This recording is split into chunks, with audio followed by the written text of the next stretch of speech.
पंडित प्रदीप मिश्रा जी का नाम हिंदुस्तान में शायद ही कोई ऐसा व्यक्ति हो जिसने नहीं सुना है, और उनके धाम का नाम है कुबेरेश्वर धाम। और उसी धाम के पास से ये बंदा हमारे सामने बैठा है जो इंडियन एयरफोर्स में सिलेक्ट हुआ है। सबसे पहले आदित्य, आपको बहुत बहुत शुभकामनाएं। आपने वो कमाल कर दिखाया है जो हजारों युवाओं का सपना होता है। आप आज उन युवाओं के लिए एक प्रेरणा का स्रोत बन गए हैं। आप अपनी एग्जामिनेशन में 50 में से 50 नंबर ले आए, कैसे पॉसिबल किया है? पहले तो ये बताओ, सबसे पहला सवाल। 50 में से 50 नंबर लाना बहुत कमाल होता है भाई। लोग तो कट ऑफ के पीछे भागते हैं, कैसे किया है सब? सर सिंपल तो नहीं बोलूंगा मैं कि ज़्यादा ही सिंपल था, मतलब, लेकिन सिंपल सी दो चीज़ें हैं कि आप लगातार प्रैक्टिस, लगातार मेहनत, कंसिस्टेंसी से पढ़ेंगे तो आप एक्स ग्रुप नहीं, वाई ग्रुप नहीं, एक्स ग्रुप में भी 70 आउट ऑफ 70 ला सकते हैं। इसी के साथ सबसे मेन चीज़ ये है कि जब मैंने एकेडमी ज्वाइन की तो मुझे ज़्यादा आइडिया नहीं था कि मतलब इंग्लिश को किस तरह से वोकेबलरी पढ़ना है, ग्रामर पढ़ना है। लेकिन जब मैंने आपसे बात की और बाकी कोचिंग में फैकल्टियों से बात की तो मुझे पता चला कि नहीं, मैं एग्ज़ाम निकाल सकता हूं और मैं किसी भी डिफेंस फोर्स, मतलब डिफेंस फोर्स में, किसी भी नेवी, एयरफोर्स, किसी को भी ज्वाइन कर सकता हूं। उसके बाद सर जब मैंने फर्स्ट टाइम एयरफोर्स का एग्ज़ाम दिया तो उसका रिजल्ट नहीं आया। उसके बाद जब मैंने सेकेंड टाइम एयरफोर्स दिया तो मैं फिजिकल आउट हो गया।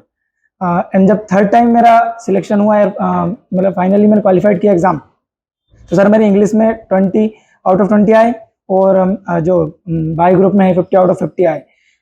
सर इंग्लिश का सबसे बड़ा रोल रहता है जब बाई ग्रुप में अगर आप देखें तो, क्योंकि इंग्लिश का ऐसा है कि ग्रामर का आपको लगातार प्रैक्टिस करना होगा। किसी भी एक बुक से, BK सिन्हा से प्रैक्टिस करी थी मैंने, सर ने सजेस्ट की थी वो बुक। उसके बाद मैंने वोकेबलरी ऐसी है कि जैसे आप सुबह रोज चाय पीते हैं उठ के, ऐसे आपको सुबह डेली आधे घंटे रिवीजन करना ही है वोकेबलरी का। कोचिंग से जो बुक मिली थी हमको, बुकलेट, उसको हम डेली पढ़ते थे। मतलब ऐसा था कि अगर हाँ कभी पढ़ाई में मन नहीं लग रहा है कि ठीक है भाई आज रहने देते हैं, नहीं पढ़ते हैं, तो क्या पढ़ना है, आप वोकेबलरी उठा लो, वोकेबलरी पढ़ते हैं। सुबह भी पढ़ना है, एक बार शाम को सोते टाइम रिवीजन करना है, तो वोकेबलरी का हमारा डेली का था, डेली बेसिस पे उसको पढ़ना है। तो इसी से मेरे 20 आउट ऑफ 20 एग्जाम नंबर आए मेरे वाई ग्रुप में। देखिए, इसने इंग्लिश में सारा राज बता दिया, कैसे इसने 20 आउट ऑफ 20 मार्क्स हासिल किए। 50 का भी बता दिया कि आप कुछ मत कीजिए, लगातार कंसिस्टेंसी के साथ मेहनत कीजिए। Yes sir. आदित्य, जो एयरफोर्स में फेज 2 होता है, कई बार बच्चे को इस तरह से डरा दिया जाता है कि अगर आपने रिटर्न तो निकाल लिया पर आप फेज 2 नहीं निकाल पाओगे। बड़ा मुश्किल होता है क्या फेज 2? सर मुश्किल तो है, लेकिन ऐसा नहीं है, आप अगर तैयारी अच्छे से करेंगे तो निकलेगा, लेकिन मन में डर जरूर रहता है। जब आप फेज 2 देने जाते हैं तब थोड़ा डर रहता है, बाकी अगर अच्छी तैयारी है तो आप निकाल सकते हैं। डर तो आदित्य हर उस जगह रहता है जहां आपका हित छुपा हुआ होता है, जहां आपका कुछ नुकसान होने की संभावना होती है, वहां डर क्यों नहीं लगेगा? Yes sir. आपका सिलेक्शन है, अगर आप अच्छा परफॉर्म नहीं करोगे तो आप रुक जाओगे, तो डर तो लाजमी है। Yes sir. तो डर अच्छा होता है कि बुरा होता है? सर कहीं कहीं जगह पे अच्छा भी होता है डर, लेकिन ज्यादा डर जाएंगे तो फिर आप अपना कॉन्फिडेंस खो देंगे और आप फिर वहां हड़बड़ा जाएंगे और फिर सब खराब हो जाएगा और आप डिस्क्वालीफाई हो कहा भी जाता है जो डर गया सो मर गया। और अगर आपने अच्छा कर लिया तो you will be definitely selected. Yes sir. तो देखिए, यही बात है कि फेज 2 होता है, ग्रुप डिस्कशन होता है, छोटे छोटे हिस्से होते हैं, बहुत कुछ बड़ा प्रॉब्लम वाला काम नहीं होता है। पर अगर आप उस ग्रुप डिस्कशन को अच्छे से हैंडल कर पाए, और बहुत छोटे छोटे टॉपिक्स होते हैं, ऐसा भी नहीं कि बहुत नए, आपको बहुत ऑल इंडिया लेवल के टॉपिक्स मिलेंगे, बहुत सिंपल टॉपिक्स आपको दिए जाते हैं, उन टॉपिक्स पर डिस्कशन करना होता है। आदित्य, इसका फिजिकल कैसा होता है? ज्यादा टफ होता है क्या? आर्मी जैसा फिजिकल होता है क्या? नहीं सर, फिजिकल तो इतना टफ नहीं होता, लेकिन आप अगर आपको लग रहा है आपने एग्जाम दिया है और आपको फिर लग रहा है कि नहीं मेरा एग्जाम क्लियर हो सकता है, तो आप उसी दिन से आप फिजिकल की तैयारी शुरू कर दीजिए, क्योंकि आपके जैसे और भी बंदे आते हैं वहाँ पे जो फिजिकल देते हैं। और कभी कभी क्या होता है कि आप इस सोच में रह जाते हैं कि नहीं यार मैं तो 10 दिन करके निकाल लूंगा रनिंग, वहां जाके आपको फिर दिक्कत आती है कहीं ना कहीं अगर आपने प्रैक्टिस नहीं करी है। तो आप डेली बेसिस पे आप एग्जाम देने के बाद ही आप लगातार प्रैक्टिस करिए फिजिकल की। और एग्जाम, देखिए, आपको तो आर्म फोर्सेस का हिस्सा बनना है, फिट तो रहना ही है। Yes, sir. तो आप किस बात का इंतजार करते हैं? एग्जाम निकलेगा फिर मैं दौड़ने जाऊंगा। आप प्रिपरेशन के साथ में भी दौड़िए। Yes sir. इंग्लिश कैसे अच्छी करे? स्पोकन इंग्लिश की बात में कर। स्पोकन इंग्लिश की बात यह है सर कि मैं शुरू से ही, मेरा इंग्लिश मतलब फेवरेट सब्जेक्ट रहा है, मैं अच्छा भी हूँ इंग्लिश में थोड़ा, लेकिन जब स्पीकिंग इंग्लिश की बात आती है तो कहीं ना कहीं बहुत दिक्कत आती है। आप आता सब कुछ है अपने को मन में याद कि हाँ ठीक है ये बोलना है ये बोलना है, लेकिन आप बोलते टाइम उसको क्लैरिटी नहीं रख पाते उसमें आप।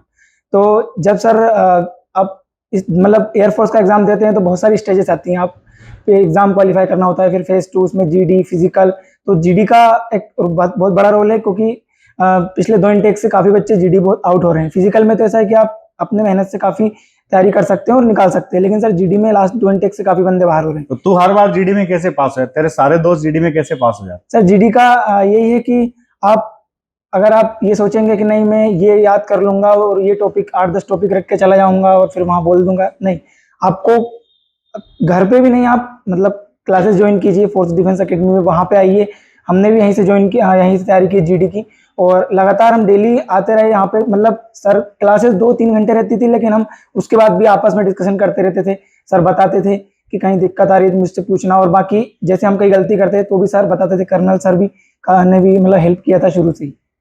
तो यही रहता है कि आप उस चीज में घुसे कितने हो। जो लक्ष्य आपने तय किया है उस लक्ष्य को हासिल तो आपको ही करना है। जो लक्ष्य अगर हमने तय कर लिया तो उसके पीछे दौड़ भी हमें ही लगाना है। तो आप उस पर्टिकुलर लक्ष्य में कितना इन्वॉल्व होते हो, दैट मैटर्स मोस्ट। और आपका इन्वॉल्वमेंट अगर 100% है तो लक्ष्य आपसे दूर। कैसा माहौल है गांव में? सर माहौल तो काफी अच्छा है। जब मैंने सेकंड टाइम एयरफोर्स क्लियर किया था, मैं फिजिकल आउट हो गया था। उस टाइम घर वालों ने, मतलब पापा है, उनके दोस्तों ने बता दिया कि मेरे लड़के का एयरफोर्स में हो गया है। लेकिन जब मैं फिजिकल आउट हुआ तो फिर उनको भी थोड़ा दुख हुआ कि नहीं, अपने को मतलब इतनी जल्दी नहीं करना था, बताना नहीं था ये सब। फिर मैंने जब इस बार एयरफोर्स का एग्जाम क्वालिफाई किया तो मैंने घर वालों को बता रखा था कि देयर आर मेनी स्टेजेस, आपको जो है डीडी क्वालिफाई करना है, फिजिकल, उसके बाद मेडिकल भी है। सबसे भाई बताना नहीं किसी को, अभी किसी को नहीं बताना। जब फाइनल रिजल्ट आ गया तब बताया। Yes sir. सर मेरे नंबर 50 आउट ऑफ 50 थे, तो हमको सिर्फ ये था कि मेडिकल एक बार पास हो गए तो फिर एनरोलमेंट तो पक्का होना है 100%। Yes sir. तो जब मैं फिजिकल क्वालिफाई हुआ तो मैंने घर वालों को बताया, वो खुश थे। और फिर उन्होंने मुझे ऐसा नहीं बोला कि यार ठीक है अब करके ही आना ज्वाइन, जब ये निकाल लिया तो उन्होंने सिंपल सा ये बोला कि आप फिजिकल निकाल चुके हो, आपकी मेहनत का सब काम हो चुका है, अब मेडिकल है जो कि सिर्फ किस्मत पर डिपेंड करता है। वो तो भगवान भरोसे, आप सिर्फ भगवान का नाम लो और जाओ मेडिकल देने। बाकी सर फिर वो वैसे भी स्वस्थ बच्चा है तो मेडिकली फिट हो ही जाता है, तो इतना बड़ा प्रॉब्लम उसके अंदर होता नहीं है। अब बिल्कुल घर, पापा के दोस्त, सब लोग एकदम बिंदास। Yes sir. जब मैंने मेडिकल पास हुआ उसके बाद जस्ट बाहर निकला, फोन निकाला, फोन ऑन किया, उसके बाद मैंने पापा को कॉल किया सबसे पहले। फिर मैंने बताया पापा को कि पापा, मतलब उनको थोड़ा मजाक किया कि पापा नहीं हुआ वो तो ठीक है, अब रहने दो, अगली बार देखेंगे, ऐसा कुछ। फिर पापा ने बोल दिया अरे यार चलो ठीक है, आ जाओ आराम से अब घर पे। आराम से आना। हाँ, उन्होंने बोला तो प्रैंक किया मतलब पापा के साथ। फिर मैंने बोला नहीं नहीं हो गया है, आराम से, कोई दिक्कत नहीं है, अब घर आ रहा हूँ मैं।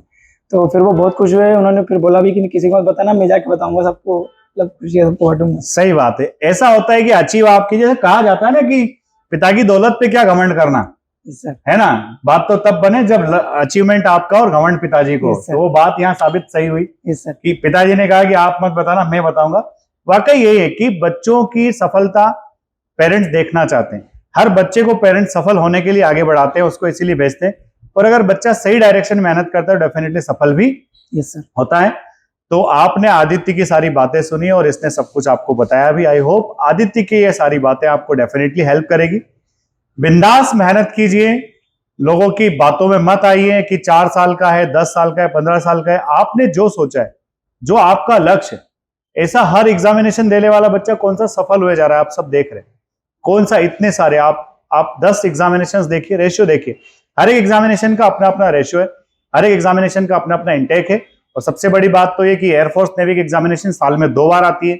अगर पीसीएम वाला बच्चा देता है साल में कम से कम 4 एग्जाम देता है। कोस्ट गार्ड को मिला लो तो 6 एग्जाम हो जाते हैं। और कोस्ट गार्ड तो वैसे ही परमानेंट ही है। तो बंदों को उन सारी चीजों के लिए प्रिपेयर करना चाहिए।